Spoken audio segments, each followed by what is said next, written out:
Hi అండి. చూడండి, ఈరోజు లంచ్కి వచ్చేసి పప్పుచారు చేద్దామని చెప్పేసి పప్పు ఉడకబెడుతున్నానండి.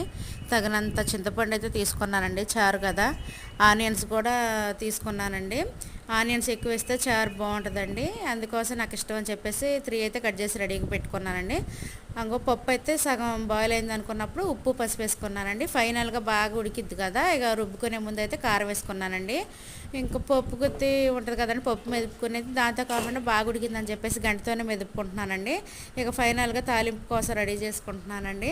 చూడండి, ఆయిల్ అయితే వేసాను రెడీగా. ఆయిల్ అయితే కాగుతుందండి. మనం ఎంత పర్ఫెక్ట్ చేసినా లాస్ట్కి వచ్చాక ఏదో ఒక మిస్టేక్ జరిగిద్ది కదండి. చూడండి, నేను ఆయిల్ కొంచెం హీట్ అయింది చూసుకోలేదు, తాలింపులు వేసాక కొంచెం మాడినట్టు అనిపించిందండి. అయినా కూడా జీలకర్ర బాగా వేగి తింటుంటే మంచి ఫ్లేవర్ వచ్చిందండి. అయినా కొంచెం అలా వేగినా కూడా పర్వాలేదండి. చారు అయితే చాలా బాగుంది. జీలకర్ర కూడా తింటుంటే చాలా బాగుందండి. ఎండుమిర్చి కూడా బాగుందండి. ఓకే అండి, మా లంచ్కి వచ్చేసి ఇదేనండి. బాయ్ అండి, బాయ్.